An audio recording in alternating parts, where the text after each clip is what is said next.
ओम नारायणं नमस्कृत्य नरं चैव नरोत्तमं देवीं सरस्वतीं व्यासं ततो जयमुदीरयेत्। मूर्खं करोति विद्वांसं नास्तिकं चास्तिकं मुदा यत् कार्यं तमहं वन्दे कृष्णशङ्करशास्त्रिणम्। पुराण प्रज्ञा प्रतिष्ठानम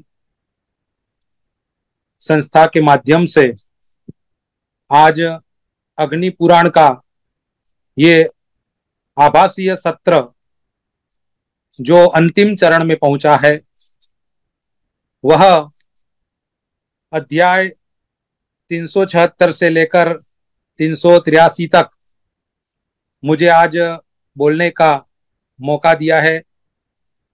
मैं आपका धन्यवादी हूं। पूज्य ब्रह्मलीन श्री कृष्णशंकर शास्त्री जी, पूज्य दादाजी के चरणों में वंदन करते हुए, पूज्य नरेंद्र भाई गुरु जी, पूज्य योगेश भाई गुरु जी और आप सभी विद्वानों के चरण में वंदन करते हुए आज के सत्र का मैं प्रारंभ कर रहा हूं। तो सबसे पहले 376वां जो अध्याय है उसमें धारणा के बारे में बताया गया है। अग्नि नारायण भगवान का जो दिव्य स्वरूप है, चत्वारि श्रृंगा त्रयोस्य पादा द्वे शीरेखे सप्तस्तासो अस्य त्रिधा बद्धो वृषभोरो रवीति महोदेव मृत्याउ आविवेश। वह अग्नि नारायण भगवान ने वशिष्ठ जी से यह पूरा ज्ञान, ब्रह्म ज्ञान दिया है। अग्नि नारायण में वशिष्ठ जी को सभी विषयों का ज्ञान यह अग्नि पुराण के माध्यम से दिया है। अग्नि पुराण में 15,000 श्लोक है और देवलोक में 1 अरब श्लोक का पाठ नित्य देव करते हैं। तो आज धारणा के बारे में अगले जो श्रोता थे उन्होंने सुना ही होगा वक्ता के माध्यम से। तो धारणा जो है उसके बारे में यहाँ पे अग्नि नारायण भगवान बोल रहे हैं। यदात्म मात्रम निर्भासम स्तिमितोदधिव्य स्थितम चैतन्य रूपवत ध्यानम तत्समाधि विहोच्यते। अगले सत्र में धारणा के बारे में 375वें अध्याय में आया था कि अग्निदेव ने वशिष्ठ जी को कहा था कि ध्येय में मन स्थिर अगर अपना हो जाए तो उसे धारणा कहते हैं। एक श्लोक मुझे यहाँ पे याद आता है कि आलोड्य सर्वशास्त्राणि विचार्य च पुनः पुनः इदमेकम सुनिष्पन्नम ध्येयो नारायणो हरि। तो भगवान नारायण का ध्यान करना ही सर्वोत्कृष्ट माना गया है। तो यह जो धारणा का विषय पतंजलि ने भी अपने योग शास्त्र में बताया गया है। तो धारणा के 2 भेद यहाँ पे बताए गए थे, साकार यानी कि मूर्त धारणा और निराकार यानी अमूर्त धारणा। भगवान का ध्यान करने से हमें भगवान में अपना मन को स्थिर करना चाहिए। इसके बाद धीरे धीरे भगवान का स्वरूप अपने हृदय में आ जाता है और बाद में हम भगवत तत्व को प्राप्त कर सकते हैं। अगले अध्याय में 12 आयाम की धारणा के बारे में बताया गया था और भगवान विष्णु की 4 प्रकार की धारणा, आग्नेयी, वारुणी, ऐशानी और अमृतात्मिका के बारे में अगले अध्याय में बताया गया था। तो धारणा से साधक के समस्त जो कष्ट होते हैं वह दूर हो जाते हैं। इसलिए धारणा का यहाँ वैशिष्ट्य भगवान अग्नि नारायण बता रहे हैं। तो अग्नि नारायण ने कहा है वशिष्ठ जी को कि जो चैतन्य रूप से युक्त एवं शांतम समुद्र की भांति स्थिर हो, जिसमें आत्मा के सिवा किसी अन्य वस्तु की प्रतीति नहीं होती हो, उस ध्यान को योग दर्शन में समाधि कहते हैं। और जो व्यक्ति ध्यान के समय अपने चित्त को ध्येय में स्थिर करके निर्वात स्थान में जलती हुई अग्नि शिखा के समान अविचल एवं स्थिर भाव से बैठा रहता है, वह योगी समाधिस्थ है। जो सुनता है, न सूंघता है, न देखता है, न आस्वाद लेता है, न तो स्पर्श का अनुभव करता है और न तो जिसका मन संकल्प करता है, न तो अभिमान करता है, न तो वह किसी दूसरी वस्तु को जानता है, काष्ठ के समान अविचल भाव से ईश्वर के चिंतन में तल्लीन रहता है, उस पुरुष को समाधिस्थ यहाँ पे कहा गया है। तो यहाँ पे समाधिस्थ के बारे में अग्निनारायण भगवान बता रहे हैं। इसके बाद में अग्निनारायण भगवान ने कहा है कि उसके द्वारा जब हम समाधिस्थ हो जाते हैं, तब समाधि के माध्यम से जो सिद्धियां होती है वो धीरे धीरे सिद्धियों की हमें प्राप्ति होती है। जैसे भागवत जी में भी ऋषभ देव का चरित्र बताया गया है कि ऋषभ देव जी ने तपस्या के माध्यम से जो सिद्धियां उनके पास आई थी, तो उन्होंने सिद्धियों का तिरस्कार कर दिया था। उन्होंने सिद्धियों प्राप्त नहीं की, उन्होंने सिद्धियों का तिरस्कार कर दिया था। और आज का जो दिन है वह महावीर जयंती का दिवस है, यानी कि जैनों के जो तीर्थंकर 24 तीर्थंकर बताए गए हैं, उनमें ऋषभ देव आदि तीर्थंकर है और 24वें जो तीर्थंकर है वो महावीर स्वामी है, जिनकी आज जयंती है। तो भागवत जी के अंदर ऋषभ देव जी का जो चरित्र है, जिन्होंने ये सभी सिद्धियों का त्याग कर दिया था। आगे अग्निदेव ने बताया है कि धीरे धीरे समाधि के माध्यम से सभी सिद्धियों की प्राप्ति हमें होती है और अपना जो अंतःकरण है वो मलिनता से निर्मुक्त होकर आत्मज्ञान धीरे धीरे हमारे अंतःकरण में स्फुरित होने लगता है। और यह जो अपना देह है वो समस्त प्रकार के रोगों का जो आश्रय है। देहाभिमानी जीव अपने शरीर में कष्ट को प्राप्त करता है, किंतु जो योगी साधक तो योग के प्रभाव से किसी भी प्रकार के कष्ट का अनुभव अपने देह में नहीं करता है। जैसे कि आकाश, घट आदि भिन्न भिन्न उपाधियों के कारण भिन्न भिन्न प्रतीत होता है, तथा एक ही सूर्य भिन्न भिन्न जलाधारों के कारण अनेक प्रतीत होता है, उसी तरह एक ही जो आत्मा है वह शरीर भेद के कारण भिन्न भिन्न प्रतीत होता है। बाद में पांचों भूत जो ब्रह्मात्मक है उसके बारे में यहां बताया गया है। यह समस्त लोक आत्मा ही है और आत्मा से ही चराचर जगत अभिव्यक्त होता है। जिस तरह कुंभकार मृतपिंड, दंड तथा चक्र के संयोग से एक घट का निर्माण करता है, घर बनाने वाला जिस तरह मिट्टी तृण काष्ठ से गुरु का निर्माण करता है, इसी तरह आत्मा भी इंद्रियों को साथ लेकर कार्य कारण समूह को एकत्रित करके विभिन्न योनियों में शरीर को धारण करता है। बाद में आत्मा की रश्मियों के बारे में भी यहाँ पे अग्निनारायण भगवान ने बताया है कि दीपक की किरणों के समान हमारे हृदय में स्थित प्रकाशमान जो आत्मा है, उसकी श्वेत, कृष्ण, नील, कपिल, पीत तथा रक्त वर्ण की अनंत रश्मियां बताई गई है। वैसे हमने भविष्य पुराण में भी सुना था कि भगवान सूर्य नारायण की भी अलग अलग प्रकार की रश्मियों के बारे में बताया गया था। अनेक पुराणों में सूर्य की रश्मि, चंद्र की रश्मि, अग्नि की रश्मि का वर्णन भी हमें भगवान वेदव्यास बताते हैं। तो यहाँ पे आत्मा की रश्मियों के बारे में बताया गया है कि आत्मा की भी ये सब रश्मियां हैं। उनमें से एक किरण ऐसी है जो सूर्यमंडल का भेदन करके सीधे ऊपर की ओर चली गई है तथा ब्रह्मलोक को भी पार कर गई है। उस किरण के द्वारा योगी पुरुष परम गति को प्राप्त करता है। यानी कि एक ऐसी किरण है जो आत्मा की किरण के माध्यम से आप ब्रह्मलोक को प्राप्त कर सकते हैं। बाद में आगे बताते हैं कि समस्त ज्ञानेन्द्रिया, मन, कर्मेंद्रिया, अहंकार, बुद्धि तथा पृथ्वी इत्यादि पंचभूत तथा प्रकृति, ये सभी क्षेत्र है। जो गीता जी में भी क्षेत्र के बारे में, क्षेत्रज्ञ के बारे में आता है, वैसे यहाँ पे अग्निनारायण भगवान ने बताया है कि ये बुद्धि आदि जो पंचभूत आदि प्रकृति है वो सभी क्षेत्र है और आत्मा इन सबों को जानने वाला क्षेत्रज्ञ है। वही समस्त भूतों का ईश्वर है। यानी कि जो हमारे शरीर में आत्मा है वही ईश्वर है। सत, असत तथा सदसत सभी उसके रूप यहां बताए गए हैं। अव्यक्त प्रकृति से बुद्धि समष्टि की उत्पत्ति होती है। समष्टि और व्यष्टि वेदांत की भाषा में आता है। उससे अहंकार की उत्पत्ति है, उससे आकाश आदि, बाद में उनके गुण क्रमशः शब्द स्पर्श रूप रस गंध ये सब उत्पन्न होते हैं। जो भूत जिसके आश्रय में रहता है उसका उसी में लय होता है। वो यहाँ पे अग्निनारायण भगवान वशिष्ठ जी को बता रहे हैं। अव्यक्त प्रकृति के ही सत्व रजस एवं तमस ये तीन गुण यहाँ पे बताए गए हैं। जो सबों का आदि कारण होकर भी अनादि है वही परम पुरुष परमात्मा है। यानी परमात्मा किसे कहा गया है?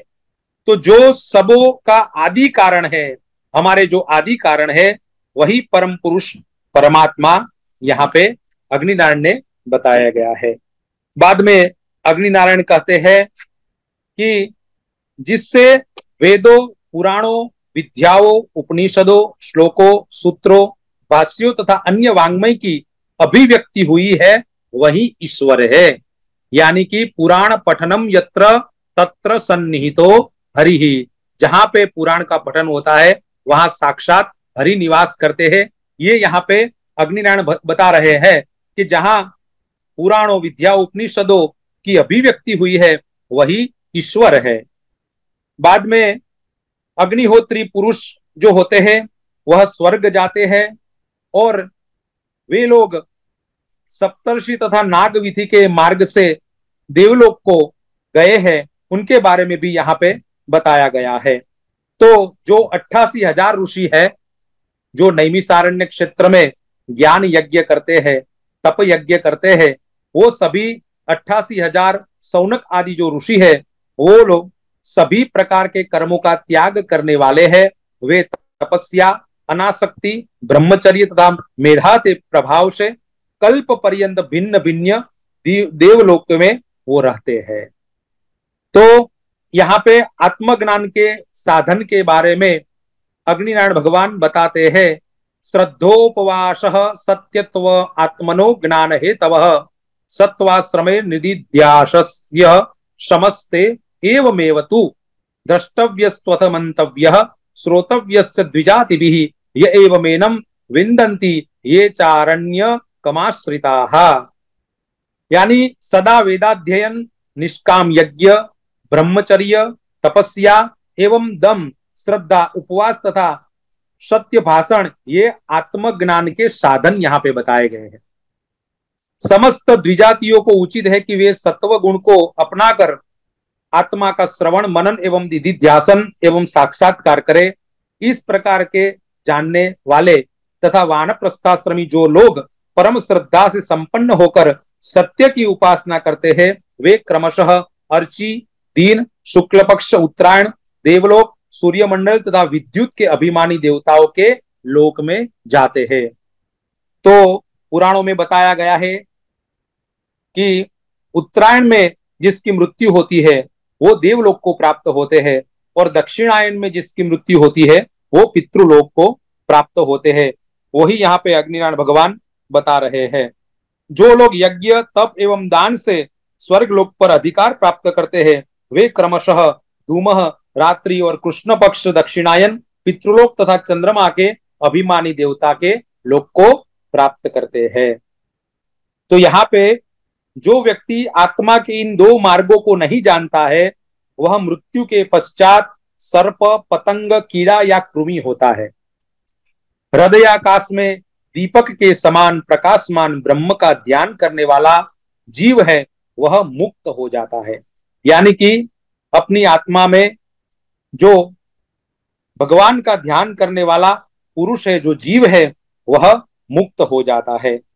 बाद में यहाँ पे मुक्त जीवन ब्रह्म के ध्यान इत्यादि का यहाँ पे वर्णन किया गया है कि न्याय पूर्वक धन का उपार्जन करने वाला तत्व ज्ञान में स्थित अतिथि प्रिय श्राद्ध करने वाला तथा सत्य बोलने वाला गृहस्थ भी मुक्त हो जाता है।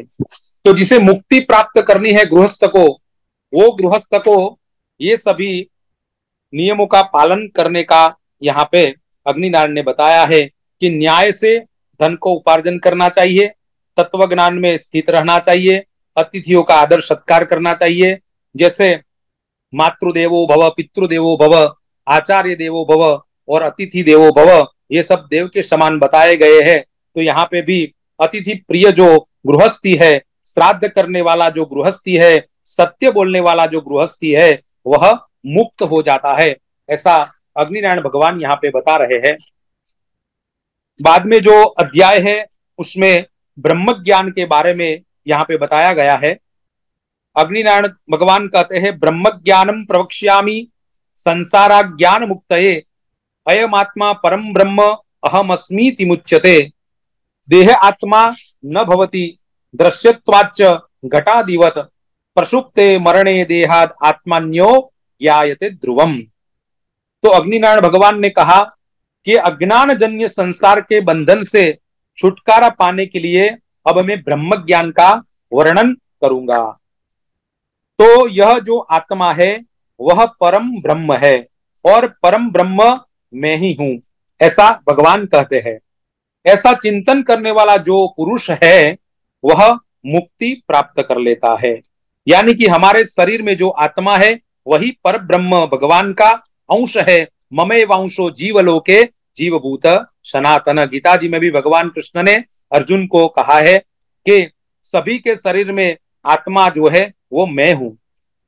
देह आत्मा नहीं है क्योंकि वह दृश्य है, आत्मा को हम देख नहीं सकते हैं, मगर शरीर को हम देख सकते हैं।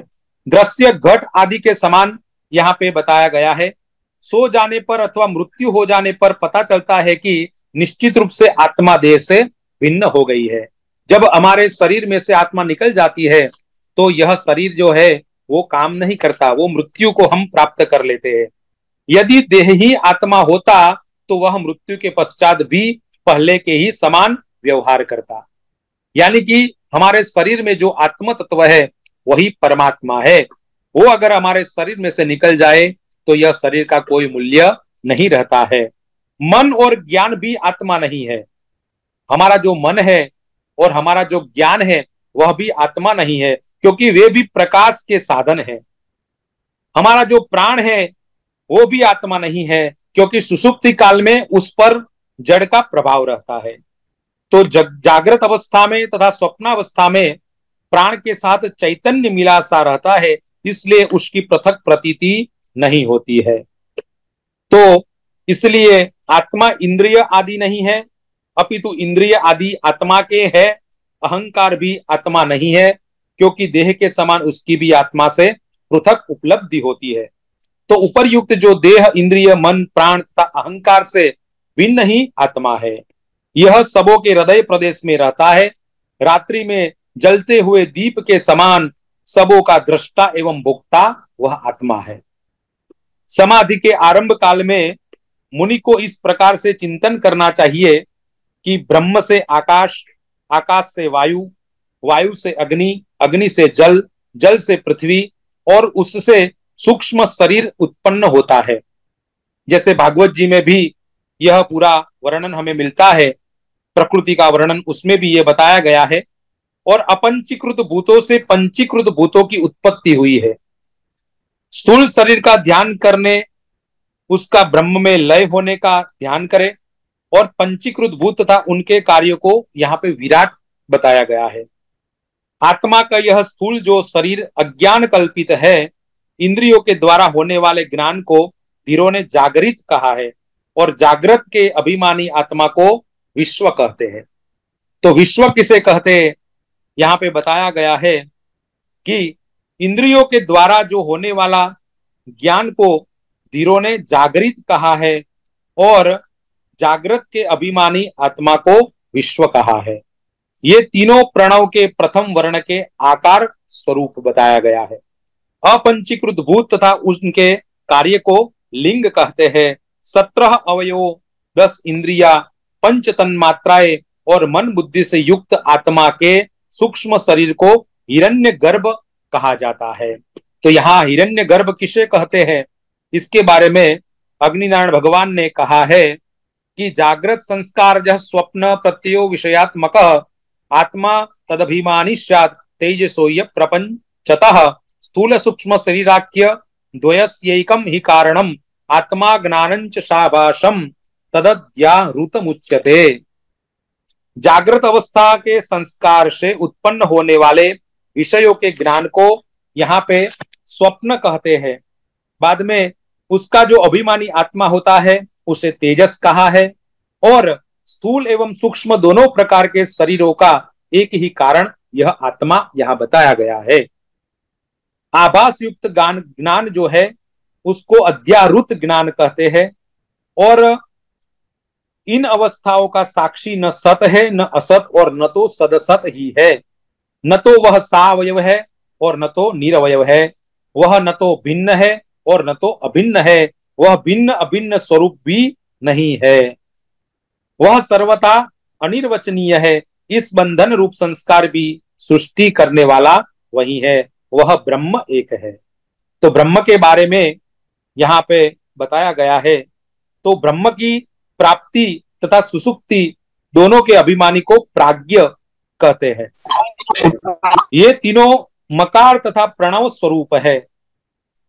यह प्राज्ञ ही अकार उकार एवं मकार स्वरूप है। अहम पद के लक्ष्यार्थ रूप चित स्वरूप आत्मा जागृत तथा स्वप्न आदि अवस्थाओं का साक्षी यहाँ पे बताया गया है। बाद में अग्निनारायण भगवान ने यह आत्मा परम ब्रह्म है, वह पर ब्रह्म तुम हो, इस तरह से गुरु के द्वारा बोध कराए जाने पर जीव यह अनुभव करता है कि देहादि से विलक्षण मैं ही पर ब्रह्म हूं। जब गुरु के माध्यम से हमें पता चलता है, गुरु ज्ञान देते हैं, तब हमें पता चलता है कि हम पर ब्रह्म स्वरूप है। शिवोहम शिवोहम सच्चिदानंदोहम। सूर्यमंडल के भीतर जो प्रकाशमय पुरुष है वह मैं ही हूं। मैं वह अखंड परम ब्रह्म तथा ओंकार स्वरूप हूं। इस प्रकार से ब्रह्मज्ञानी पुरुष इस असार संसार से मुक्त होकर ब्रह्म स्वरूप हो जाता है। बाद में ब्रह्म ज्ञान के बारे में अगले अध्याय में अग्निनारायण भगवान कहते हैं, अहम ब्रह्म परम ज्योति पृथिव्य वनलोज्जितम, अहम ब्रह्म परम ज्योतिर्वायव्याकाश विवर्जितम, अहम ब्रह्म परम ज्योति आदि कार्य विवर्जितम। तो अग्निदेव ने कहा कि मैं पृथ्वी जल अग्नि से रहित स्वयंभू पर ब्रह्म हूं। मैं वायु तथा आकाश से रहित प्रकाशमय पर ब्रह्म हूं। इसके बारे में पर ब्रह्म के बहुत सारे यहाँ पे जो अग्निनारायण भगवान ने बताए गए हैं कि मैं आकार अकार अक्षर वाक पाणी पाद से रहित ज्योतिर्मय पर ब्रह्म हूं। आगे शब्दोदि की उत्पत्ति, बाद में जरा मरण से रहित ज्योतिर्मय पर ब्रह्म में हूं। शोक मोह से रहित ज्योतिर पर ब्रह्म में हूं इत्यादि आगे बताया गया है। अहम ब्रह्म परम ज्योति साक्षित्वादि विवर्जितम। तो पर ब्रह्म क्या है इसके बारे में यह अध्याय में बताया गया है। आगे के जो अध्याय है उसमें अग्निनारायण भगवान कहते हैं, यज्ञेश्च देवा नाप्नोति वैराजम तपसा पदम, ब्रह्मणः कर्म संन्यासाद वैराग्याद प्रकृतौ लयम। तो यहाँ अग्निदेव ने कहा वशिष्ठ जी से कि मनुष्य यज्ञ के द्वारा देवताओं के तपस्या के द्वारा विराट के पद को, कर्मों के संन्यास के द्वारा ब्रह्म पद को तथा त्याग के द्वारा प्रकृति में लय को, ज्ञान के द्वारा कैवल्य को प्राप्त करता है। ये 5 गतियां यहाँ पे अग्निनारायण भगवान ने बताई है। तो आगे कहते हैं कर्म संन्यास किसे कहा जाता है, विरक्ति के बारे में यहाँ पे बताया गया है। ज्ञान के बारे में अग्निनारायण भगवान ने बताया गया है। तो प्रसन्नता संताप एवं विषाद आदि से रहित हो जाने के भाव को यहाँ पे विरक्ति कहते हैं। जो किए जा चुके हैं तथा जो किए जाने वाले हैं उन समस्त कर्मों के संकल्प तथा फल आदि के त्याग को कर्म संन्यास यहाँ पे कहा गया है। और अपने को समस्त चेतन एवं अचेतन वस्तुओं से भिन्न जानना ज्ञान कहा गया है। परमात्मा सबों का आधार है और वही परमेश्वर है। वही वेदों तथा वेदांतों में विष्णु नाम से अभिहित किया गया है। वही यज्ञ के ईश्वर है और प्रवृत्ति मार्गानुयायी यज्ञों के द्वारा उसकी आराधना करते हैं। निवृत्ति मार्ग और प्रवृत्ति मार्ग के बारे में यहाँ पे बताया गया है। बाद में अग्निनारायण कहते हैं कि हे महामुने, उसकी प्राप्ति के 2 साधन यहाँ पे बताए गए हैं कि ज्ञान योग एवं कर्म योग से आप परमात्मा की प्राप्ति कर सकते हो। यहाँ पे ज्ञान के भी दो प्रकार होता है, ऐसा आगमोक्त ज्ञान एवं विवेक जन्य ज्ञान। शब्द ब्रह्म का ज्ञान आगम जन्य है और पर ब्रह्म का ज्ञान जो है वह विवेक जन्य ज्ञान यहाँ पे बताया गया है। अब ब्रह्म के भी दो प्रकार यहाँ पे बताए गए हैं। तो शब्द ब्रह्म और अक्षर ब्रह्म, ये दो प्रकार के ब्रह्म है। बाद में सात्व स्वरूप अक्षर तत्व पर ब्रह्म कहलाता है और यह पर ब्रह्म ही भगवत शब्द का मुख्यार्थ है। पूजा आदि अन्य अर्थों में उसका औपचारिक प्रयोग होता है। भगवत शब्द के भकार के अर्थ है संभरता यानी कि पोषण करता, भरता यानी स्वामी। ऐसे भगवान का जो भकार गकार वकार नकार जो अष्ट ऐश्वर्य के ऐश्वर्य से समग्रस्य वीर्यस्य यशस्श्रिय ज्ञान वैराग्योश्चैव शरणाम भग इतिंगना। तो 6 प्रकार के जो यहाँ पे ऐश्वर्य जिसके पास होते हैं उनको हम भगवान कहते हैं। इसके बारे में यहाँ पे भगवान की अलग अलग व्याख्या भगवान अग्नि नारायण ने बताई है। बाद में एक राजा केशी ध्वज के उपदेश के बारे में अग्नि नारायण भगवान ने बताया है कि राजा जो केशी ध्वज था उसका यहाँ पे थोड़ा संदर्भ दिया गया है। बाद में योग के बारे में अग्नि नारायण भगवान ने बताया है कि यम नियम प्राणायाम तथा प्रत्याहार के द्वारा इंद्रियों को वश में करके अपने मन को शुभाश्रय में स्थिर करना चाहिए। मन का शुभाश्रय भूत जो ब्रह्म वो 2 प्रकार का यहाँ पे बताया है। एक है मूर्त ब्रह्म तथा दूसरा है अमूर्त ब्रह्म। जैसे सनंदन आदि जो सिद्ध योगी सनत कुमार है वह जो ब्रह्म भावना से युक्त है तथा देवताओं से लेकर स्थावर पर्यंत समस्त जगत के प्राणी कर्म की भावना से युक्त है। बाद में हिरण्यगर्भ आदि में ब्रह्म भावना तथा कर्म भावना दोनों प्रकार की भावना है। यहाँ पे भावना के भी 3 प्रकार बताए गए हैं, ब्रह्म भावना, कर्म भावना तथा विश्व में ब्रह्मात्मकता की भावना। तो जिसमें समस्त भेद समाप्त हो जाते हैं और जो सत्ता मात्र और वाणी का अविषय है, जो स्वयं ही अनुभव करने योग्य है, वही ब्रह्म ज्ञान है। ऐसा यहाँ पे अग्नि नारायण भगवान बताते हैं। वह रूपहीन विष्णु का उत्कृष्ट स्वरूप है जो अजन्मा और अविनाशी है। अमूर्त जो स्वरूप उसका ध्यान करना पहले कठिन होता है, अतः पहले भगवान की कोई एक मूर्ति लेकर उनके सामने बैठकर भगवान का मूर्त आदि का चिंतन करना चाहिए। बाद में अपने मन को स्थिर करके अमूर्त स्वरूप का ध्यान करना चाहिए। ऐसा करने वाला जो मनुष्य है वो भगवत भाव को प्राप्त करके परमात्मा के साथ एकीभूत हो जाता है और भेद की प्रतीति तो अज्ञान के कारण उसे होती है। आगे का जो अध्याय है उसमें अद्वैत ब्रह्म विज्ञान के बारे में अग्निनारायण भगवान ने बताया है। अग्निनारायण भगवान कहते हैं कि अद्वैत ब्रह्म विज्ञानम वक्षे यद भरतो अगदत सालग्रामे तपश्चक्रे वासुदेवार्चनाधिकृत मृग संगान मृगो भूत्वा यंत काले स्मरन मृगम जाति स्मरो मृग त्यक्त्वा देहम योगात स्वतो भवत। यहाँ पे भागवत जी में भी ये कथा आती है, जड़ भरत की कथा।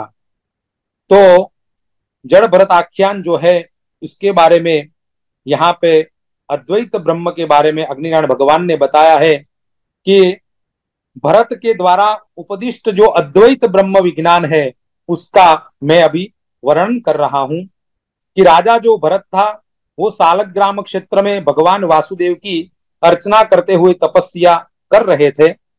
उनकी एक मृग में आसक्ति हो गई थी। मृत्यु के समय भरत की उस मृग का ही स्मरण करते करते अपने शरीर का जब उन्होंने त्याग किया तो वह भरत जी अपने दूसरे जन्म में मृग योनि को प्राप्त हुए थे, मगर उन्हें पूर्व जन्म का सभी वृत्तांत याद था।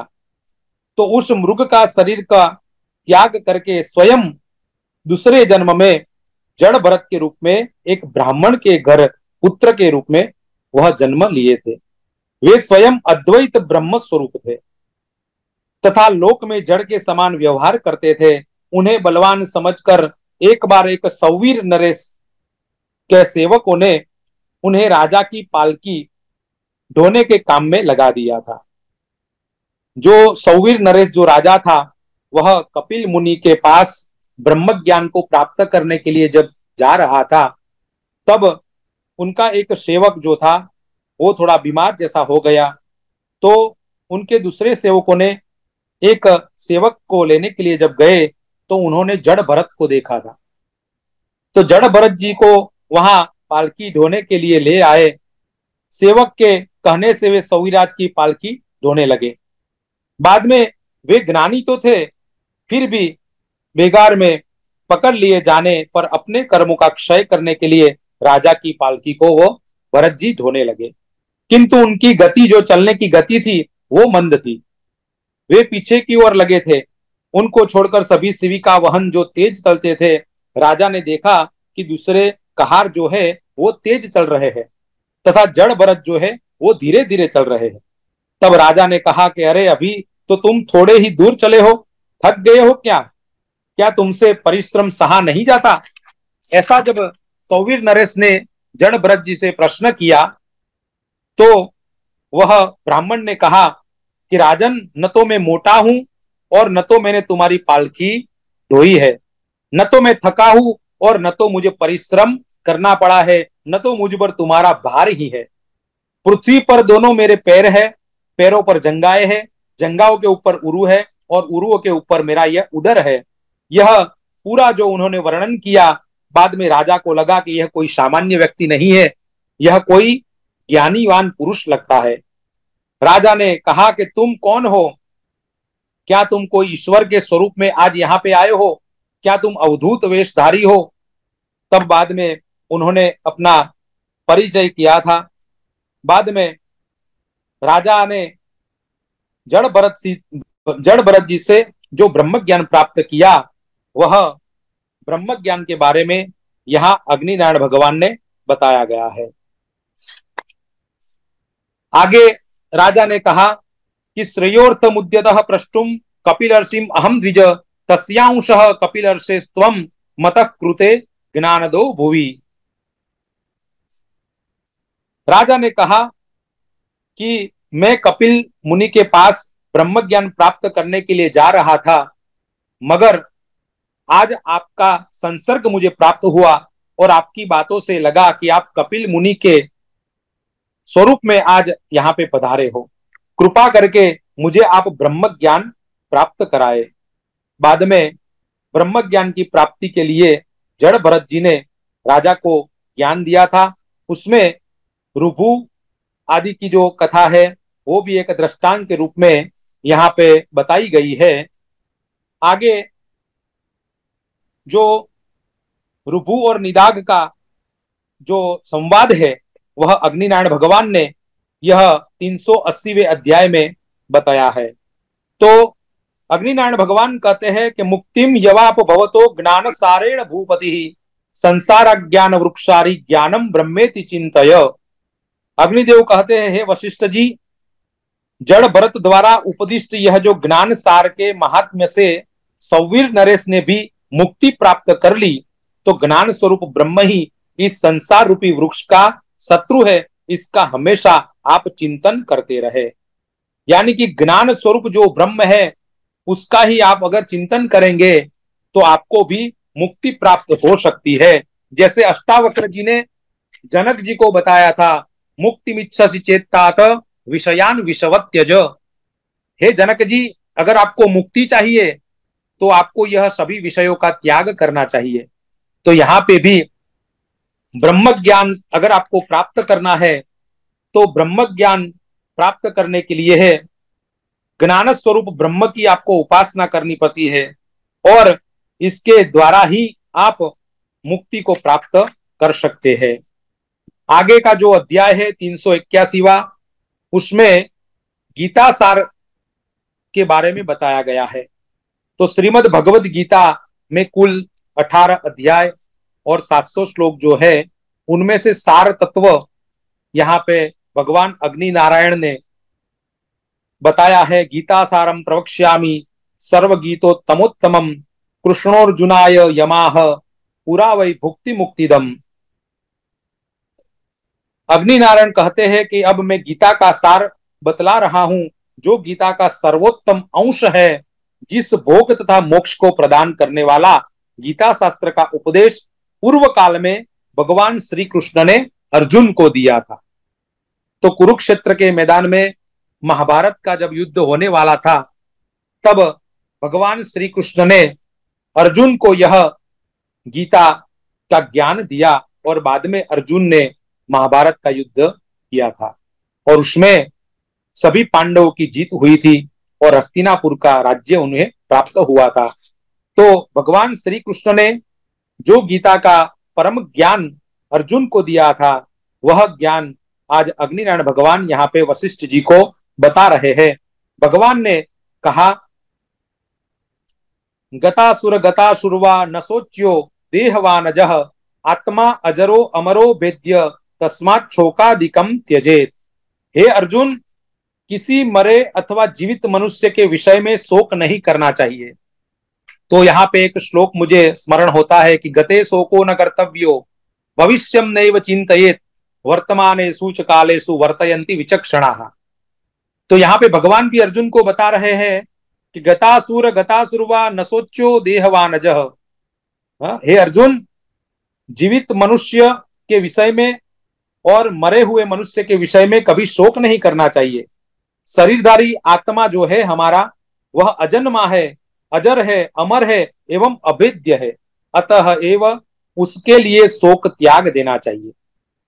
विषयों का चिंतन करने वाले पुरुष की विषयों में आसक्ति हो जाती है और आसक्ति से काम उत्पन्न होता है, काम से क्रोध और क्रोध से सम्मोह होता है, सम्मोह से स्मृति का नाश होता है, बुद्धि के नाश से विनाश होता है। तो गीता जी का भी एक श्लोक मुझे स्मरण होता है कि संगात संजायते कामः कामात् क्रोधो विजायते क्रोधात् भवति सम्मोह सम्मोह स्मृति विभ्रमः स्मृति भ्रंशात् बुद्धिनाशो बुद्धिनाशात् प्रणश्यति। तो यह श्लोक के बारे में यहाँ पे अग्निनारायण भगवान ने बताया है कि सत्पुरुषों की संगति से बुरे संग छूट जाते हैं, यानी कि हमें संग जो है वो सज्जनों का करना चाहिए, कभी दुर्जनों का संग नहीं करना चाहिए। अगर दुर्जनों का हम संग करेंगे तो हमें वो विनाश की ओर ले जाते हैं, और सज्जन का संग सत्संगति कथय किन्न करोति पुंसाम। तो इसके पश्चात मनुष्य समस्त कामनाओं का त्याग करके मोक्ष प्राप्त करने की इच्छा करने लग जाता है। कामनाओं का त्याग हो जाने से मनुष्य जो है वो आत्मनिष्ठ हो जाता है और उसी को यहाँ पे स्थित प्रज्ञ कहा है। गीता जी में भी आता है कि स्थित प्रज्ञ से का भाषा। तो यहाँ पे स्थित प्रज्ञ के बारे में बताया गया है। बाद में आगे भगवान कहते हैं कि अर्जुन, तुम ज्ञान रूपी नौका के सहारे समस्त पापों को पार कर जाओगे, यानी कि तुम्हें दिव्य ज्ञान जब प्राप्त होगा तभी तुम यह समस्त पापों का नाश करके तुम आगे बढ़ोगे। अर्जुन, ज्ञान रूपी अग्नि समस्त कर्मों को भस्म कर देती है, और जो समस्त कर्मों को बहन कर परमात्मा को समर्पित करके उन्हें अनासक्त भाव से करता है, वह उसी तरह से पापों से लिप्त नहीं होता जिस तरह कमल पत्र पर जल नहीं चढ़ता। तो भगवान श्री कृष्ण अर्जुन को दिव्य ज्ञान यहाँ पे दे रहे हैं। आगे कहते हैं कि सुचिनाम श्रीमताम गेहे योग भ्रष्टो विजायते। योग भ्रष्ट पुरुष का जो जन्म है वह पवित्र श्रीमानों के घर में होता है। हे तात, कल्याणमय शुभ कार्यों को करने वाले पुरुष की कभी दुर्गति नहीं होती है। मेरी यह दिव्य माया तीनों गुणों से युक्त है तथा इसको पार करना कठिन है। भगवान की जो माया है वह समस्त संसार में व्याप्त है, इसलिए भगवान को माया के पति यानी कि माधव कहा गया है। तो माधव की अगर हम शरण में चले जाए तो यह माया हमारा कुछ नहीं बिगाड़ सकती। तो वे ही लोग इसको पार कर सकते हैं जिन्हें मेरी शरणागति प्रिय है। जो मेरी शरण में आ जाए, मामेकम शरणम व्रज अहम त्वाम सर्व पापेभ्यो मोक्षयिष्यामि मा शुच। तो अगर मेरी तुम शरण में आ जाए तो ही तुम्हारे सभी पापों को मैं नष्ट कर दूंगा और तुम्हें दुर्गति नहीं प्राप्त होगी।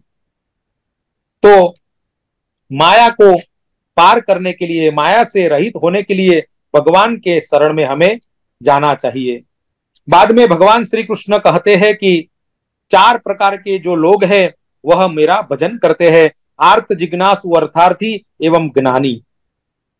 इनमें से ज्ञानी तो केवल मुझ में ही स्थिर रहता है, अर्थात जीवात्मा को अध्यात्म कहते हैं। आगे अध्यात्म के बारे में भगवान ने बताया है, विसर्ग के बारे में बताया है, अधिभूत, अधिदैवत, अधियज्ञ जो गीता जी में आता है, वहीं पे यहाँ अग्निनारायण भगवान ने इसके बारे में बताया है। अंत में जिन जिन पदार्थों को स्मरण करते हुए प्राणी अपना शरीर का त्याग करता है वह उसी योनि को प्राप्त करता है।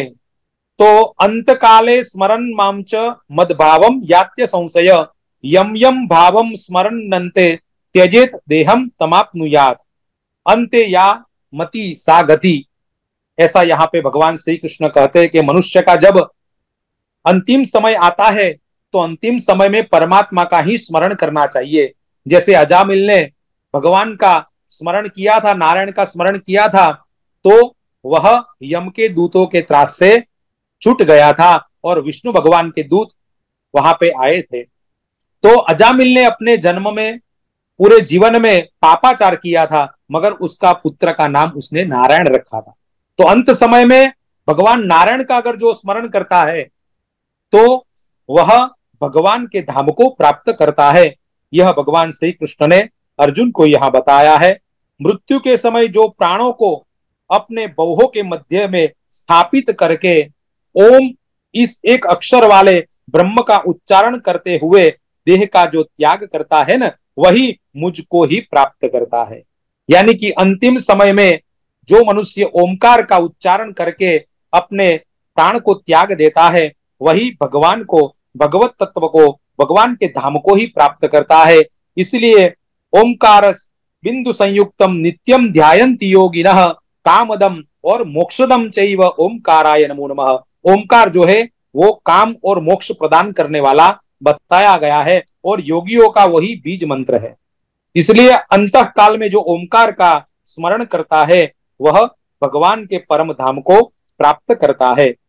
आगे भगवान ने विभूति के बारे में बताया है, क्षेत्र और क्षेत्रज्ञ के बारे में बताया है, और आगे का जो है सतस्वरूप क्या है उसके बारे में भगवान श्री कृष्ण ने अर्जुन को बताया। उसके बारे में यहाँ पे अग्निनारायण भगवान बताते हैं। ज्ञानम ज्ञेयम ज्ञानगम्यम हृदि सर्वस्य अधिष्ठितम। तो यहाँ पे वह परब्रह्म जो है वह ज्ञान स्वरूप, ज्ञेय स्वरूप तथा ज्ञान के ही द्वारा जानने योग्य है। अगर आप दिव्य ज्ञान को प्राप्त करते हैं तो ही आप ज्ञान के माध्यम से परब्रह्म परमात्मा को जान सकते हैं, और वह परब्रह्म परमात्मा ही सबके हृदय में स्थित है। संपूर्ण जगत की आत्मा स्वरूप उस परब्रह्म परमात्मा का साक्षात्कार कुछ लोग मन के द्वारा अपने अंतःकरण में किया करते हैं, कुछ लोग ज्ञान योग के द्वारा तथा कुछ लोग कर्म योग के द्वारा साक्षात्कार अपने अंतःकरण में करते हैं। आगे भगवान श्री कृष्ण कहते हैं कि जिसकी जड़ संसार के बारे में यहाँ पे बताया गया है, ऊर्ध्वमूल मदस्साकम अश्वत्थम प्राहुरव्ययम छंदांसि यस्य पर्णानि यस्तम वेद सवेदवीत। गीता जी में भी यह श्लोक आता है कि यह संसार जो है जिसकी जड़ ऊपर की ओर है और शाखा नीचे की ओर है, उस संसार रूपी अश्वत्थ वृक्ष को अनादिकाल से प्रवृत्त होने का कारण अव्यय कहते हैं। वेद ही उसके पत्ते हैं। उस संसार वृक्ष को यथार्थ रूप से जानने वाला ही वेद का वेदता यहाँ पे बताया गया है। जो इस संसार को जान लेता है वही वेद का वेदता है। इस संसार में 2 प्रकार के जीवों की सृष्टि बताई है, एक दैवी सृष्टि और दूसरी आसुरी सृष्टि के बारे में यहाँ पे बताया गया है। सत्वगुण, रजोगुण और तमोगुण के भेद से तप, यज्ञ, दान ये 3 प्रकार के यहाँ पे बताए हैं। सात्विक अन्न का भोजन करना आयु, सत्व, बल, आरोग्य एवं सुख की वृद्धि करने वाला है, और तीक्ष्ण तथा रुक्ष अन्न जो है वो राजस कहलाता है, और तामस अन्न के बारे में भी यहाँ पे बताया गया है। यानी कि अन्न के भी 3 प्रकार, सात्विक अन्न, राजसिक अन्न और तामसिक अन्न है, उसके बारे में यहाँ भगवान श्री कृष्ण बताते हैं। तो कर्तव्य की भावना से कामना रहित होकर विधि पूर्वक किया जाने वाला यज्ञ है, वह सात्विक यज्ञ कहा है। तो यज्ञ के भी यहाँ पे 3 प्रकार बताए हैं, सात्विक यज्ञ, तामसिक यज्ञ और राजसिक यज्ञ यहाँ पे बताया गया है। बाद में अग्निनारायण भगवान ने कहा है कि दान जो है वह दान उत्तम देश, काल एवं पात्र में दिया गया दान सात्विक होता है। प्रत्युपकार की भावना से दिया जाने वाला दान है वह राजस दान है, और अयोग्य देश, काल एवं पात्र में अपमान पूर्वक जो दिया हुआ दान है वह तामस है। यानी कि दान के भी 3 प्रकार यहाँ पे बताए हैं, सात्विक दान, राजसिक दान और तामसिक दान। आगे बताते हैं कि ओम, तत् एवं सत, ये 3 ब्रह्म के नाम है। तो ओम तत्सत जो है वह 3 ब्रह्म समान है, वो ब्रह्म ही है, उनके नाम कहे गए हैं। आगे कहते हैं कि मोहवश किया जाने वाला कर्मों का त्याग वो तामस त्याग है। बाद में क्लेश के भय से किया जाने वाला कर्मों का फल राजस, एवं कामना के त्याग से किया जाने वाला त्याग वह सात्विक होता है। यानी कि त्याग के भी 3 प्रकार यहाँ पे बताए हैं। आगे अग्निनारायण भगवान कहते हैं कि यह जो गीता सार है उसमें भगवान श्री कृष्ण ने अर्जुन को कहा कि जिससे संपूर्ण जीवों की उत्पत्ति हुई है, जिससे यह संपूर्ण जगत व्याप्त है, उन भगवान विष्णु की पूजा अपने वर्ण एवं आश्रम के कर्मों के द्वारा करके मनुष्य मोक्ष को प्राप्त कर लेता है। जो मनुष्य मन, कर्म एवं वाणी के द्वारा सभी अवस्थाओं में सर्वदा ब्रह्मा से लेकर तृण पर्यंत संपूर्ण जगत को विष्णु स्वरूप जानता है, वह श्री भगवान में भक्ति रखने वाला भगवत पुरुष सिद्धि मोक्ष को प्राप्त कर लेता है। ब्रह्मादि स्तंभ पर्यंतम जगत विष्णु च वेत्ति यह सिद्धि माप्नोति भगवत भक्तो भागवतो ध्रुवम। तो यह संपूर्ण जो जगत है वह विष्णुमय है, सर्वम विष्णुमयम जगत। तो वह अगर जो जान ले उसे ही मोक्ष की प्राप्ति होती है। तो श्रीमद् भगवत गीता में भी प्रथम जो श्लोक है वह श्लोक में धृतराष्ट्र जी और संजय जी का संवाद बताया गया है। धर्म क्षेत्रे कुरुक्षेत्रे समवेता युत्सवः मामकः पांडवाश्चैव किम कुर्वत संजय। और जो अंतिम श्लोक है उसमें भी बताया गया था कि अनन्यश्चिन्तयन्तो माम ये जनाः पर्युपासते येषां नित्याभियुक्तानां योगक्षेमं वहाम्यहम्।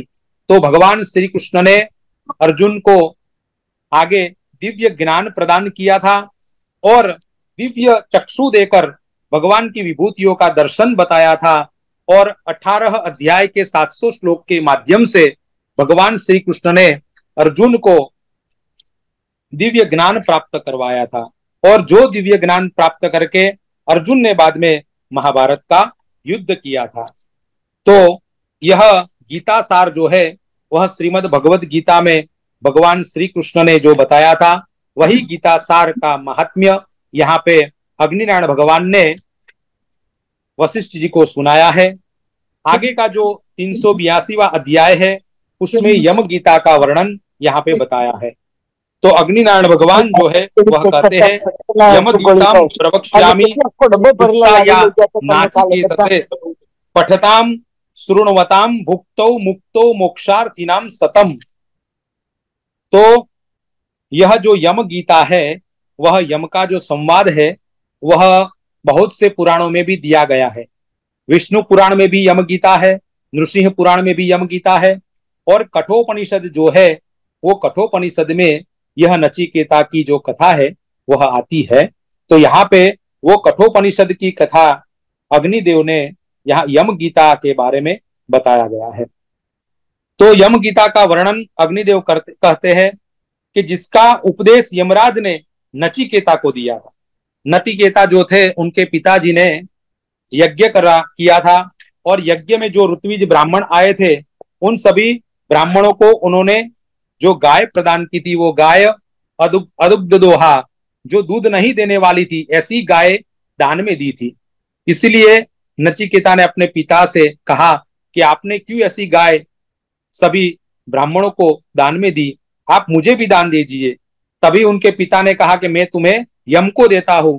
तो यह वाक्य से नचिकेता यमपुरी में पहुंचे थे और वहां पे वो यमराज से मिलने के लिए वहां पे रहे और बाद में यमराज ने नचिकेता को जो वरदान दिए थे उनके बारे में यहाँ पे बताया गया है कि यह जो नचिकेता और यम का जो संवाद यम गीता है, यह पढ़ने और सुनने वाले को भोग तथा मोक्ष प्रदान करने वाली यह यम गीता है। तो मोक्ष चाहने वाले सत्पुरुषों को मोक्ष प्रदान करने वाली है। यमराज ने कहा कि यह अत्यंत आश्चर्य की बात है कि मनुष्य अत्यंत मोह के कारण, अस्थिर चित्त वाला होने के कारण तथा आसन, सैया, वाहन, परिधान तथा गृह आदि को सुस्थिर समझकर उन्हें प्राप्त करने की कामना करता है। तो यहाँ पे अलग अलग ऋषियों के मत प्रदान किए हुए हैं। कपिल महर्षि ने भी कहा है कि भोगों में आसक्ति का अभाव तथा सदा आत्म तत्व का चिंतन, ये दोनों मनुष्यों के लिए परम कल्याणकारी है। तो पंचशिखाचार्य ने यहां कहा है कि सर्वत्र समता की दृष्टि, ममता तथा आसक्ति का अभाव, ये मनुष्यों के परम कल्याण के साधन है। तो गंगा विष्णु का कहना है कि गर्भ तथा जन्म से लेकर बाल्य आदि अवस्थाओं को यथार्थ रूप से जानना ही मनुष्य के लिए परम कल्याणकारी है। तो मनुष्य के लिए परम कल्याणकारी क्या है, वह यह सब आचार्य सब बताते हैं। जनक जी ने भी कहा है कि आध्यात्मिक आदि जो दुख उत्पन्न एवं विनष्ट होने वाले हैं, यह जानकर उनको बर्दाश्त करना तथा उन दुखों को प्रतिकार करना ही मनुष्य के लिए परम कल्याणकारी है।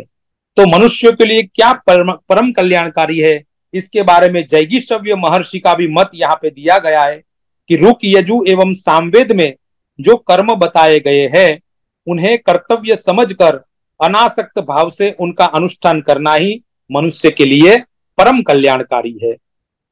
देवल महर्षि का मत यहाँ पे बतलाया गया है कि समस्त प्रकार के कर्मों के प्रारंभ करने की इच्छा का त्याग करना ही आत्म सुख का साधन है।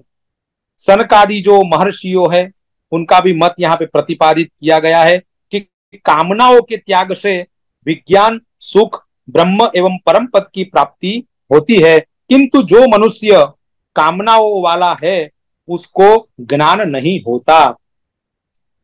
आगे ज्ञान, विज्ञान, आस्तिकता, सौभाग्य तथा उत्तम रूप तपस्या से उपलब्ध होते हैं। यह नहीं, मनुष्य मन से जो कुछ भी चाहता है उन सबों की प्राप्ति तपस्या से ही होती है। तपश्चर्या का भी यहाँ पे महत्व बताया गया है। भगवान विष्णु के समान कोई ध्येय नहीं है, निराहार रहने से बड़ी कोई तपश्चर्या नहीं है, आरोग्य से बढ़कर कोई मूल्यवान वस्तु नहीं है, और गंगा के समान कोई नदी नहीं है। नास्ति गंगा समा सरित, नसोस्ति बांधवः कश्चित, विष्णु मुक्त्वा जगत गुरुम अधश्चोर्ध्वम हरिश्चाग्रे देहेन्द्रिय मनोमखे। जगत गुरु भगवान विष्णु के समान दूसरा कोई बांधव नहीं है। नीचे ऊपर आगे देह, इंद्रिय, मन तथा मुख में भगवान श्री हरि विराजमान है। संपूर्ण जगत में भगवान श्री हरि विराजमान है। इस प्रकार से श्री भगवान का चिंतन करते हुए जो अपने प्राणों को त्यागता है, वह स्वयं श्री हरि स्वरूप हो जाता है। तो अंतिम समय जो श्री हरि का चिंतन करते करते अपने प्राणों को त्यागता है, वही श्री हरि का स्वरूप हो जाता है। और वह ब्रह्म जो सर्वत्र व्याप्त है, हरि व्यापक सर्वत्र समाना। तुलसीदास जी ने भी कहा है, प्रेम ते प्रगट होई में जाना। प्रेम से जो प्रकट होते हैं वे हरि सर्वत्र समान स्वरूप में व्याप्त है। तो यहाँ पे अग्निनारायण भगवान ने कहा कि वह ब्रह्म जो है वो सर्वत्र व्याप्त है, जिससे सब उत्पन्न होते हैं, जो सर्वस्वरूप स्वरूप है, तथा यह संपूर्ण जगत जिसका संस्थान है, जो किसी भी प्रकार से ग्राह्य नहीं है, जिसका किसी भी नाम से निर्देश नहीं किया जा सकता। बाद में परमात्मा विष्णु ही सबके हृदय में स्थित है। यज्ञ के स्वामी भी भगवान विष्णु है, यज्ञ पुरुष भी वही है। पर ब्रह्म से प्राप्त करना अगर हम चाहते हैं तो कोई विष्णु रूप से, कोई शिव रूप से, कोई ब्रह्मा रूप से, तो कोई ईश्वर रूप से भगवान की भक्ति करते हैं। अंततो गत्वा तो सब सर्वदेव नमस्कारम केशवम प्रति गच्छति, भगवान केशव के प्रति ही जाते हैं। तो कोई इंद्र आदि नामों से भगवान की उपासना करते हैं, कोई अलग अलग भगवान के नामों से उनकी उपासना करते हैं, मगर संपूर्ण जगत विष्णु स्वरूप है ऐसा यहाँ पे बताया गया है। और भगवान विष्णु ही पर ब्रह्म है, जिन्हें प्राप्त करके जीव इस संसार में नहीं आता। सुवर्ण आदि का महादान करने से, पवित्र तीर्थों में जाकर स्नान करने से, ध्यान करने से, व्रत करने से, धन के द्वारा पूजा करने तथा धर्म शास्त्रों का श्रवण करने से भगवान की प्राप्ति होती है, ऐसा यहाँ पे बताया गया है। स विष्णु परमं ब्रह्म यतो नावर्तते पुनः सुवर्णादि महादान पुण्य तीर्थावगाहनैहि ध्यानेर्व्रतैहि पूजया स धर्मः श्रुत्या तदाप्नुयात् आत्मानं रथिनं विद्धि शरीरं रथमेव तु बुद्धिं तु सारथिं विद्धि मनः प्रग्रहमेव च इंद्रियाणि हयान्याहुर विषयांस्तेषु गोचरान। यहाँ पे आत्मा को रथी बताया गया है और अपने शरीर को रथ बताया है। बुद्धि को सारथी जाननी चाहिए और मन को उसकी लगाम समझनी चाहिए। अपनी जो इंद्रिया है वह अश्व यानी कि घोड़ा के समान है और विषय जो है रूप रस गंध आदि वह उनका मार्ग है। मनीषी पुरुषों ने इंद्रियों तथा मन से युक्त आत्मा को उसका भोक्ता बताया गया है। जो अनियंत्रित मन के कारण विज्ञान रहित होता है वह भगवान विष्णु के लोक को नहीं प्राप्त करता और वह इस संसार में फिर से आता है। और जो मनुष्य अपने नियंत्रित मन से युक्त होने के कारण विज्ञानवान होता है वह मृत्यु के पश्चात भगवान विष्णु के उस लोक को प्राप्त करता है जहां से वह इस संसार में नहीं आता। यद गत्वा न निवर्तन्ते तद्धाम परमं मम। जहां जाने के बाद फिर से यह संसार में नहीं आया जाता। जो मनुष्य विवेक संपन्न मन रूपी सारथी से युक्त होता है तथा मन रूपी लगाम को अपने वश में रखता है वह संसार रूपी मार्ग को पार करके भगवान विष्णु के परम पद को प्राप्त करता है। इंद्रियों से उनके विषय जो महान बताए हैं, विषयों की अपेक्षा अपना मन श्रेष्ठ है, मन से बुद्धि परे है, आत्मा तत्व से परे है, अव्यक्त महत तत्व से श्रेष्ठ है और उस अव्यक्त से पुरुष परमात्मा महान है। उस पुरुष परमात्मा से बढ़कर कुछ भी नहीं है, वही श्रेष्ठता की सीमा है, वही परम प्राप्य है। इन समस्त भूतों में परमात्मा अंतर्यामी रूप से छिपा हुआ है, वह दिखाई नहीं पड़ता। उसका साक्षात्कार सूक्ष्मदर्शी पुरुष अपनी सूक्ष्मदर्शिनी बुद्धि के द्वारा करते हैं। विद्वान पुरुष को चाहिए कि वह वाणी को मन में लीन करे, मन को ज्ञान में, ज्ञान को महत तत्व में तथा महत तत्वों को शांत आत्मा में लीन करे। यम आदि जो नियमों के द्वारा ब्रह्म का ज्ञान प्राप्त करके मनुष्य सत्व स्वरूप ब्रह्म ही हो जाता है। अहिंसा, सत्यम, अस्तेयम, ब्रह्मचर्य, अपरिग्रह, यह 4 प्रकार के यम यहाँ पे बताए हैं। नियम भी 5 प्रकार के यहाँ पे बताए हैं। बाद में प्राणायाम जो है उसका भी यहाँ पे स्वरूप बताया है, प्रत्याहार का स्वरूप भी बताया है। बाद में धारणा किसे कहते हैं वह भगवान ने बताया है और ध्यान किसे कहते हैं, समाधि किसे कहते हैं, इसके बारे में भी यह अध्याय में बताया है। जिस प्रकार घट का ध्वंस हो जाने पर घटाकाश जो है वो महाकाश से अभिन्न हो जाता है, उसी प्रकार से मुक्त जीव ब्रह्म के साथ अभेद को प्राप्त कर लेता है और वह सत स्वरूप ब्रह्म ही हो जाता है, वह यह बताया गया है। ज्ञान हो जाने पर ही अपने को ब्रह्म मानने लगता है, ज्ञान के हुए बिना उसको ऐसी अनुभूति नहीं होती। ज्ञान तथा अज्ञान के कार्यों से मुक्त होकर जीव जो है वो अजर और अमर हो जाता है, यानी कि ज्ञान प्राधान्य यहाँ पे बताया गया है। अग्निदेव कहते हैं कि हे वशिष्ठ, जो मनुष्य यह यम गीता का पाठ करता है उसको भोग तथा मोक्ष की प्राप्ति होती है।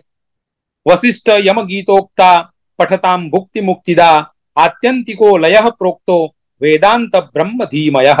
वेदांत ज्ञान के अनुसार सर्वत्र ब्रह्म बुद्धि का होना ही आत्यंतिक लय बताया गया है। आगे का जो अध्याय है 383वां, वह आग्नेय पुराण के महात्म्य का दर्शन यहाँ पे किया गया है। तो अग्नि नारायण भगवान जो है वह कहते हैं कि आग्नेयम ब्रह्म रूपम ते पुराणम कथितम मया सब प्रपंचम निष्प्रपंचम विद्याद्वयमयम महत रुक यजु सामाथर्वाख्या विद्या विष्णुर जगत जनी छंद शिक्षा व्याकरणम निघंटु ज्योतिराख्यका। कि हे वशिष्ठ जी, यह जो अग्नि पुराण का मैंने आपसे वर्णन किया है वह ब्रह्म स्वरूप है। इस महापुराण में कहीं संक्षेप में तथा कहीं विस्तार पूर्वक परा एवं अपरा दोनों प्रकार की विद्याओं का वर्णन यहाँ पे किया गया है। परा विद्या और अपरा विद्या का वर्णन यहाँ पे अग्नि पुराण में बताया गया है। ऋग यजु साम तथा अथर्व नामक वेद विद्या, विष्णु भगवान की महिमा, संसार की सृष्टि, छंद, शिक्षा, व्याकरण, निघंटु, ज्योतिष, निरुक्त, धर्मशास्त्र आदि, मीमांसा, न्याय शास्त्र, आयुर्वेद, पुराण, धनुर्वेद आदि जो विद्याएं है, आदि जो उपवेद है, उन सभी का यहाँ पे अग्नि पुराण में वर्णन हमें अग्नि नारायण भगवान ने किया है। बाद में जो अपरा विद्या है उनका भी वर्णन है और परा विद्या का भी वर्णन यहाँ पे बताया गया है। यह संपूर्ण जो जगत है वह विष्णु स्वरूप है। इस प्रकार का जिसका भाव हो उसको कलयुग बाधित नहीं होता। जिसने महायज्ञ को नहीं किया है तथा पितरों का श्राद्ध भी नहीं किया, वह व्यक्ति भी यदि भक्ति पूर्वक भगवान श्री कृष्ण की अर्चना करता है तो वह पाप का भागी नहीं होता। संपूर्ण जगत के कारण स्वरूप भगवान श्री कृष्ण का ध्यान करने वाला जो व्यक्ति है वह व्यक्ति ही भगवान को प्राप्त करके सभी कष्टों से मुक्त हो जाता है। श्री कृष्ण का ध्यान करके पापों से मुक्ति प्राप्त कर लेता है। और ध्यान वही है जिसमें भगवान गोविंद का चिंतन हो, कथा वही है जिसमें भगवान केशव का वर्णन हो, तथा कर्म वही है जो भगवान श्री कृष्ण की प्रसन्नता के लिए किया जाए। हे द्विज, जो उपदेश पिता अपने पुत्र को नहीं दे सकता तथा गुरु शिष्य को नहीं दे सकता, वही उपदेश मैंने आपको इस अग्नि पुराण के माध्यम से दिया है।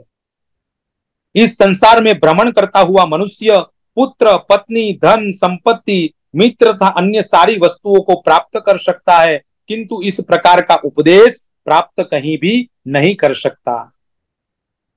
पुराण प्रज्ञा प्रतिष्ठान के माध्यम से हमें प्रतिवर्ष अलग अलग पुराणों का जो श्रवण होता है वह भाग्यवान मनुष्य ही यह श्रवण का भागीदार होता है। हमारे जो ग्रुप में कई ऐसे विद्वान लोग कई जुड़े हुए हैं, मगर जिसके भाग्य में नहीं है वह यह पुराण का ज्ञान, उनका श्रवण प्राप्त नहीं कर सकता। तो यहाँ पे अग्निनारायण भगवान बताते हैं कि जो जिसके भाग्य में है वही इस पुराण का श्रवण कर सकता है। बाद में कहते हैं कि जीवों की सृष्टि के बारे में यहाँ पे बताया है, दैवी और आसुरी सृष्टि। विष्णु भगवान जीवों की दैवी सृष्टि के बारे में बताया है। भगवत भक्ति विपरीत सृष्टि है। आसुरी सृष्टि के बारे में बताया है। जिसके घर में यह अग्नि पुराण लिख कर रखा रहता है उसके घर के समस्त उपद्रव भी नष्ट हो जाते हैं। जो मनुष्य प्रतिदिन अग्नि पुराण का श्रवण करता है उसे तीर्थ में जाने, गोदान करने, यज्ञ तथा उपवास करने की कोई आवश्यकता नहीं है। सभी का फल अग्नि पुराण के पठन से ही उसे प्राप्त होता है। जो व्यक्ति प्रतिदिन अग्नि पुराण का एक श्लोक सुनता है उसको प्रतिदिन एक प्रस्थ तिलदान करने एवं एक मासा सुवर्ण दान करने का फल प्राप्त होता है।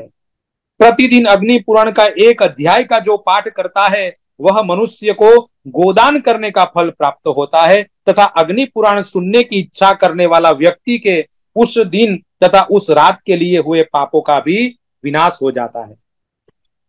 वृद्ध पुष्कर क्षेत्र में अगर आप जाकर 100 कपिला गौओं का दान करने से जो आपको फल होता है उस फल को मनुष्य मात्र अग्नि पुराण का पाठ करके ही प्राप्त कर लेता है।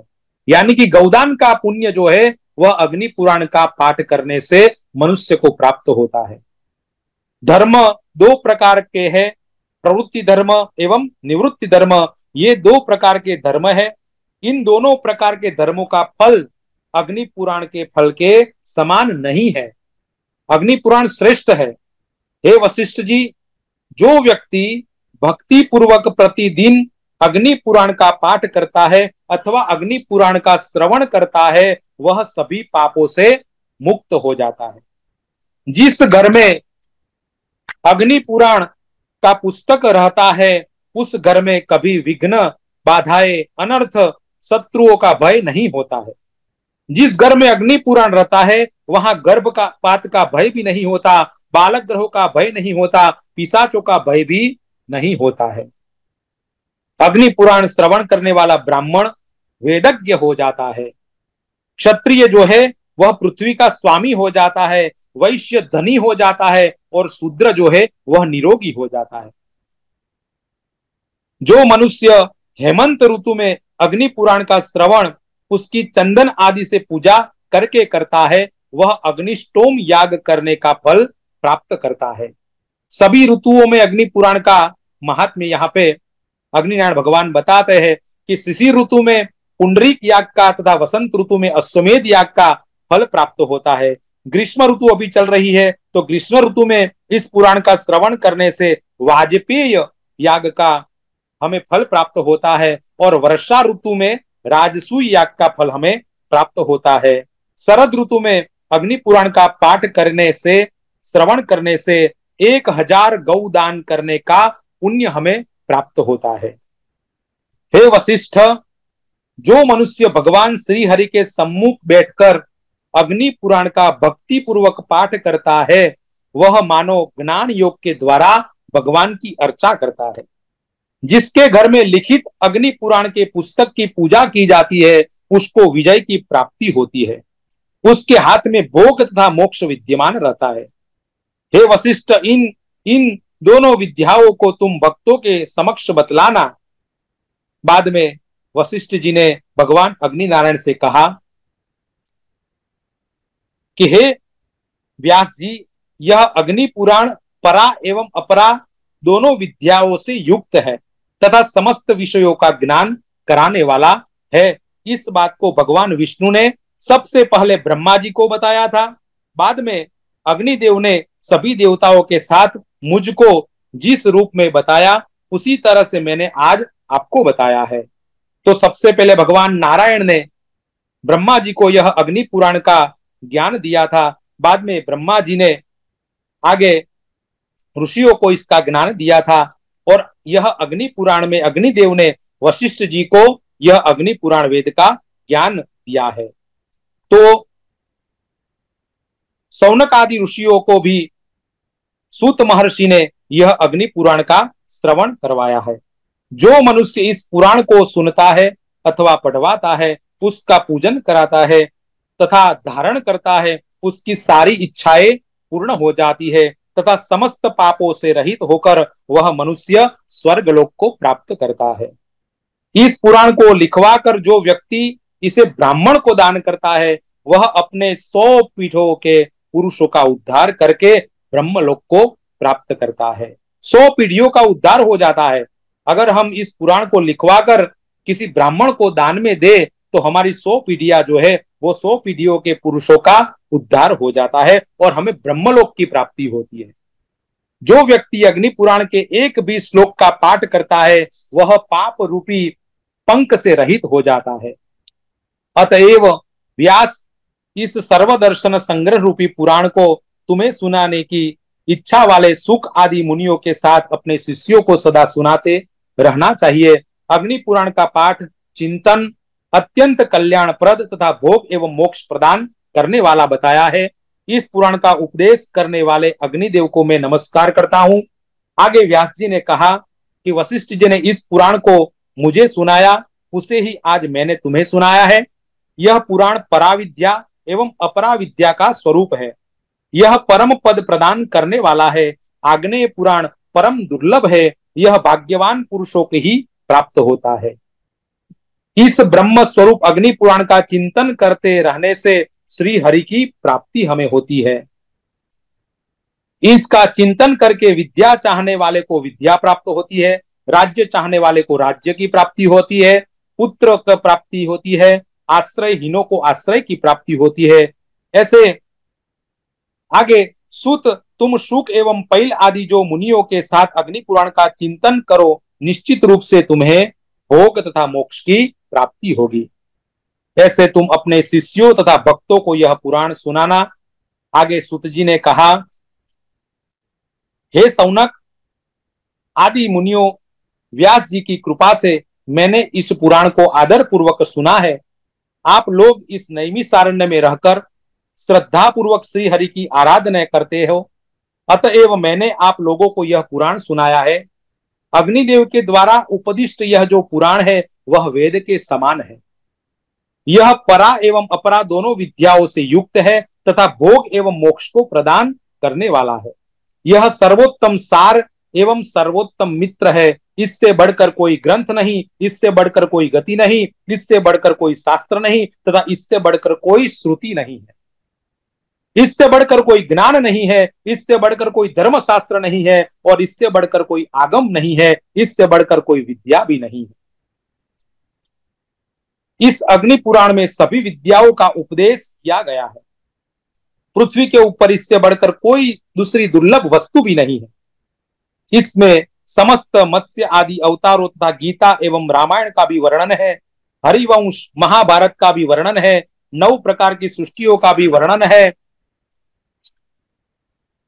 देवताओं की पूजा का, दीक्षा का, प्रतिष्ठा का वर्णन दिया गया है, पवित्रारोहण आदि प्रतिमाओं के लक्षण आदि का भी वर्णन है, मंदिरों का स्वरूप का भी वर्णन है, प्रतिसर्ग आदि का भी वर्णन है, भुवन कोश द्वीप नदियों का भी वर्णन है, राजधर्म दान धर्म तथा अनेक प्रकार के व्रतों का भी वर्णन है, सूर्यवंश चंद्रवंश धनुर्वेद आयुर्वेद का इसमें वर्णन किया गया है, गांधर्व वेद अर्थशास्त्र मीमांसा न्याय का भी इसमें वर्णन है। पुराणों की संख्या, उनका महात्म्य तथा छंद एवं व्याकरण शास्त्र का भी इसमें निरूपण किया गया है। कोई भी ऐसा विषय नहीं है जो अग्नि पुराण में न हो। इस पुराण में अलंकार, निघंटु, शिक्षा शास्त्र, कल्प शास्त्र के भी वर्णन किया गया है। ऋग्वेद आदि अपराविद्या, पराविद्या एवं परम अक्षर तत्व का भी निरूपण इसमें किया गया है। इस श्लोक में अग्नि पुराण में 15,000 श्लोक है तथा देवलोक में इसके 1 अरब श्लोक है। देवता सर्वदा अग्नि पुराण का पाठ किया करते हैं। संसारी जीवों का कल्याण करने के लिए ही अग्निदेव ने इसका संक्षेप करके उपदेश हमें दिया है। हे सौनक आदि मुनियों, संपूर्ण पुराण को ब्रह्मात्मक जानो। जो इसे सुनाता या सुनता है, पढ़ाता या पढ़ता है, लिखता या लिखवाता है, उनका पूजन करना चाहिए। वक्ता को गौ, भूमि, सुवर्ण आदि का दान देना चाहिए। मनुष्य पुराण का श्रवण करना चाहिए। वह पुराण श्रवण का पूरा पूरा फल प्राप्त करता है। पुराण पूरा हो जाने पर ब्राह्मण भोजन भी कराना चाहिए। ऐसा करने वाला मनुष्य जो है वह समस्त पापों से रहित होकर समस्त कामनाओं को प्राप्त करके अपने वंश के साथ स्वर्ग लोक को जाता है।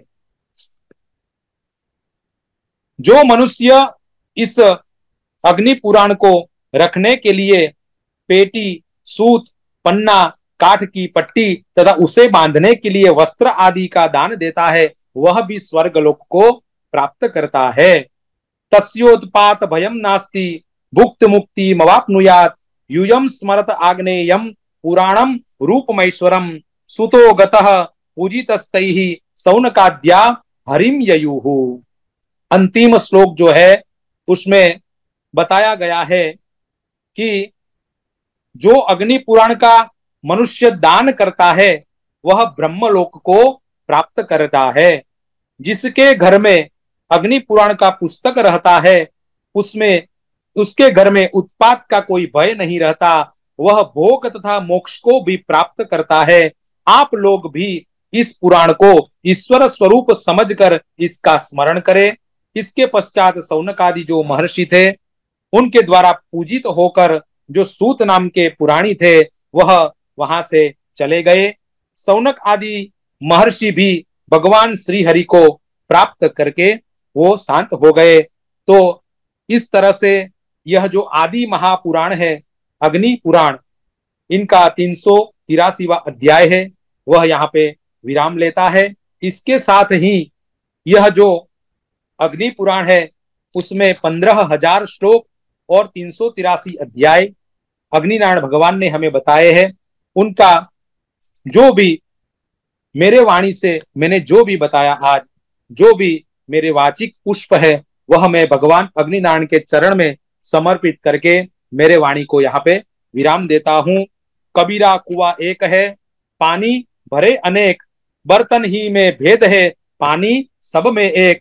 भज गोविंदम गोविंदम भज मूढ़मते, नाम स्मरणादन्यमुपायम नहीं पश्यामो भवतरणे, गोविंदम भज मूढ़मते। अस्तु।